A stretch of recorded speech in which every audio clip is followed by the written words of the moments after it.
중요하게 취급되어져 왔던 부분입니다. 그래서 소개를 드립니다. 이제 재밌는 얘기를 좀 넘어가 볼까요? 이게 좀 재미가 있다고 말씀드려도 되는지 모르겠습니다만 한번 말씀드려 볼게요. 수학자들이 얼마나 용어를 정확하게 쓰는 것을 중요하게 생각하느냐 관계된 일화입니다. 가볍게 들으시면 돼요. 고톨로프 프레게라는 사람은 이제 독일의 이제 수학자인데요. 논리적인 구조를 굉장히 중요시하고 연구를 많이 했던 사람이고요. 용어 하나하나가 갖는 어떤 의미, 그리고 철학적인 기반, 그리고 수학적인 기반에 대해서 연구를 많이 하신 분이에요. 당대의 유명한 이제 기호학자라고 부를 만한 사람이었죠. 그보다 이제 30년 후배인 이제 버트란드 러셀이라는 사람은 이제 영국의 역시 수학자였습니다. 논리학자이자 이제 수학자라고 좀 알려져 있는데요. 한국식으로 말하면 문과에도 통달, 이과에도 통달하신 분입니다. 아무튼 버트란드 러셀이라는 이 수학자가 프레게라는 이 선배 수학자를 좀 찾아갈 일이 있었어요. 직접 찾아가는 수밖에 없었나 봐요. 그래서 물어물어 주소를 들고 이분 댁에 찾아갔습니다. 그래서 산 속 어딘가 좀 외딴 마을 어느 한 구석에 있었는데 열심히 이제 땀을 뻘뻘 흘리면서 손에 이제 주소지를 들고 이제 지팡이 들고 이렇게 간 거죠. 당시에는 저 러셀 저 정도 사진은 아니었고요. 당시에는 좀 젊은 나이였습니다. 맞는 주소지라고 예상이 되는 곳에 이제 드디어 도착을 했어요. 저 집인 것 같은데 그 집 앞에 노인 한 분이 마당을 이렇게 손질하고 계신 거예요. 근데 저분이 프레게 선생님인가? 라고 생각은 했지만 확실하지도 않고 아는 사람도 아니라서 뭐 함부로 이렇게 또 물어볼 수는 없죠. 그래서 러셀 청년이 다가가서 이제 물었습니다. 여기가 프레게 선생님 댁 맞나요? 라고 물었더니 그 노인이 이 청년을 쑥 쳐다보시더니 네, 맞습니다. 이렇게 대답하시는 거예요. 그래서 러셀이 다시 물었죠. 제가 맞게 찾아왔군요. 다행입니다. 프레게 선생님은 집 안에 계신가요? 라고 물었어요. 그랬더니 노인이 아닙니다. 집에 없습니다. 이렇게 얘기하는 거예요. 러셀이 또 물었죠. 어디 밖에 나가신 모양이군요. 그럼 집에는 언제쯤 돌아오실까요? 그랬더니 이 사람이 또 잠깐 생각하더니 곧 도착할 것 같습니다. 이렇게 말씀을 하셨어요. 별거 아닌 대화죠. 다시 해볼게요. 여기가 프레게 선생님 댁 맞나요? 네, 맞습니다. 프레게 선생님은 집 안에 계신가요? 아닙니다. 그러면 프레게 선생님은 집에 언제쯤 오실까요? 곧 올 것 같습니다. 이렇게 말을 했단 말이에요. 그런데 제가 무슨 말씀 드리려는지 혹시 예측이 되시나요? 네, 그분이 프레게 선생님 맞아요. 자기 찾아온 사람한테 이렇게 대화를 하는 게 뭐 장난치는 거냐, 이 사람 왜 이렇게 대답을 하는 거냐 라고 생각하실 수 있는데요. 이분이 나눴던 대화를 다시 한번 생각해 보세요. 이분은 기호나 이런 거에 대해서 굉장히 명확하게 어떤 의미를 갖는지 좀 연구하시는 분이라서 그랬는지 아니면 수학하시는 분들의 특징일 수도 있기는 해요. 일상적인 대화의 기준으로 보면 저 사람 이상하다 이렇게 생각하실 수도 있긴 합니다만 수학하는 사람들의 어떤 엄격한 측면 이런 것들을 좀 나타내기 위해서 드려본 얘기입니다. 재미있으신가요? 이런 형식적인 측면을 중요하게 생각해야 되는 이유로서 제가 한 가지 예를 좀 더 들어드리려고 합니다. 지금 보시는 사진 두 개가 있네요. 왼쪽에 있는 분이 라마누잔이라고 하는 인도의 아마추어 수학자예요. 아마추어라는 말씀을 드리는 이유는 어떤 정규 교육을 받았거나 학계에서 활동을 하신 분은 전혀 아닙니다. 사실은 너무 흔한 표현인지 모르겠지만 천재예요. 천재. 여러 가지 이제 정리를 굉장히 말도 안 되는 수준의 직관적으로 다 해결하시는 그런 분이었어요. 그런데 자기는 어떻게 교육을 받아본 적도 없고 해서 자기가 발견한 내용들이 맞는 건지 틀린 건지 전혀 알 수가 없었던 분이죠. 그래서 이분이 여기저기 편지를 보내도 도저히 알아들을 수 없는 기호로 알아들을 수 없는 언어로 얘기하니까 왜냐면 교육받은 게 없으니까요. 어디 가서 뭐 물어보고 대화를 할 수도 없던 그런 이제 상황이었죠. 근데 영국의 이제 케임브리지 대학의 하디라는 수학 교수님이에요. 박사인데 이분한테 이제 편지를 보낸 거예요. 그러니까 나는 인도에 사는 이제 라마누잔이라는 사람인데 나는 혼자 수학을 공부하는 사람이고 내가 발견한 것 중에 이러이러한 것들이 있었다라고 이제 마구 편지를 써서 이제 보내기 시작했어요. 다른 사람들은 이제 그런 편지들을 다 쓰레기 취급했지만 하디가 보니까 이제 그게 아닌 거죠. 굉장히 높은 수준의 어떤 인사이트가 숨어져 있고 그것도 굉장히 좀 직관적으로 해결했다는 점이 매우 놀라운 수준이었던 거예요. 그래서 이 하디가 이제 결국은 라마누잔이라는 사람을 영국으로 초청을 합니다. 같이 공동 연구를 굉장히 많이 해요. 그래서 뛰어난 업적들을 또 많이 발표를 하죠. 그러다가 라마누잔이라는 사람은 영국의 기후, 이런 풍토 이런 것들을 좀 견디지 못해서 이제 병에 걸려서 인도로 다시 돌아가게 되고 거기서 얼마 못 살고 젊은 나이로 요절하게 됩니다. 드리려는 말씀은 이거예요.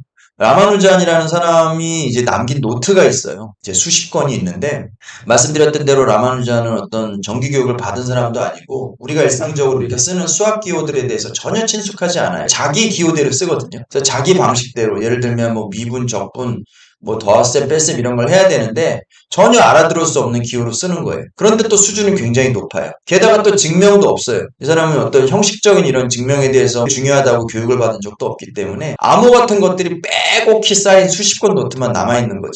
이걸 붙들고 전문적으로 연구를 하시는 분들이 있어요. 왜냐하면 이 사람이 워낙 인사이트가 뛰어난 사람이니까. 그래서 밝혀보고 밝혀내고 하는데, 일부는 굉장히 뛰어난 것들이 보이는 반면 대부분의 것들은 이미 밝혀진 우리 현대 수학이 이미 존재하는 개념들인 거죠. 드리려는 말씀이 요지는 뭐냐면, 이분이 만약 제대로 된 교육을 받고 이런 형식적인 면을 지켜서 업적도 좀 남겼더라면 그분의 인사이트 이런 것들 전달이 좀 쉬웠을 뿐더러 지금보다 훨씬 더 의미 있는 업적으로 남을 수 있었겠죠.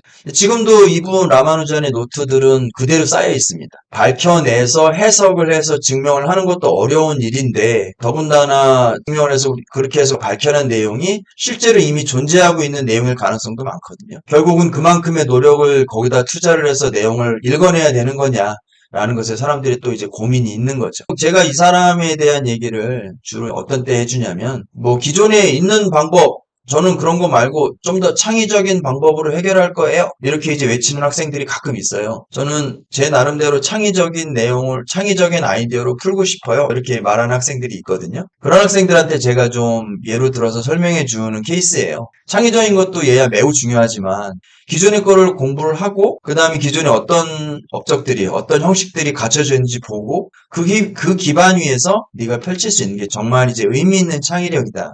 네가 창의력이라고 해서 풀어내봤자 이미 존재하는 방법일 가능성이 높기 때문에 어느 정도는 형식적인 면을 지켜서 지식을 쌓아서 이 기반을 갖추는 것이 중요하다라는 의미로 제가 이제 설명을 할 때 드리는 예시입니다. 좀 공감이 되시나요? 자, 이제 정리 쪽으로 가볼게요. 요새 또 벌어지고 있는 또 열풍이라고 할까요? 유행이라고 할까요? 이런 게 있는데요. 바로 스토리텔링 수학이에요. 이 말씀을 드리는 이유는 맥락이나 문해력이나 이런 말씀을 드리려고 할 때 이제 스토리텔링하고 또 비슷한 거냐? 이렇게 또 생각을 하시는 분들이 있으셔서 드리는 설명입니다. 결론부터 말씀드리면 꼭 일치하는 내용은 아니라는 점도 좀 말씀드리고 싶습니다. 스토리텔링 수학은 장단점을 분명히 가지고 있습니다.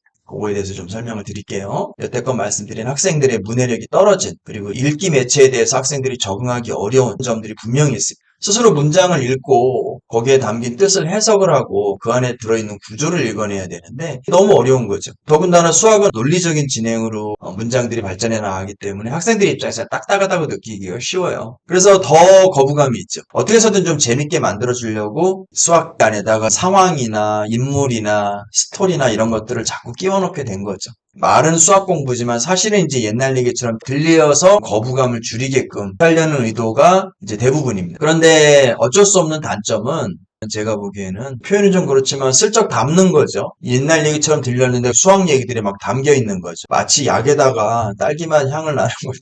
표현은 좀 그렇지만 딸기맛 향을 섞어서 속여서 환자한테 주듯이 내용에 좀 거부감을 줄여서 학생들한테 전달하려는 의도인데요. 잠시는 뭐 효과가 있을 수 있지만 결국은 나이가 차고 수준이 올라가게 되면 이런 장식적인 내용이 없는 글을 읽어내야 되는데 괜찮을까요? 수학은 아무래도 뭐 본질에 좀 가깝고자 노력하는 그런 측면의 학문이라 이렇게 저렇게 재밌게 꾸며서 진행하는 것에는 어쩔 수 없이 한계가 오리라고 봅니다. 그러면 결론적으로 수학을 우리가 왜 배우는지 한번 생각을 해보고 논의를 마무리하겠습니다. 수학 교육의 핵심은요, 이제 논리적인 추론 능력의 배양, 그리고 표현 능력의 배양입니다. 이렇게 말씀드려 볼게요. 그럼 논리라는 게 뭐냐? 굉장히 중요한 얘기인데요. 이것이기 때문에 이것이다, 혹은 이것이니까 이것이다, 왜냐하면 이렇기 때문이다 라는 식의 접속사가 떠오르시는 게 이제 논리적인 내용이잖아요. 수학에서는 논리라는 말을 기호로는 정확히 표현하는 게 있습니다. 내가 앞서 가지고 있었던 전제 안에서 이제 진행되는 내용, 이건 이제 논리적으로 참이라고 보거든요. 그러니까 앞에 했던 내용 안에서 이제 진행해야 된다는 거죠.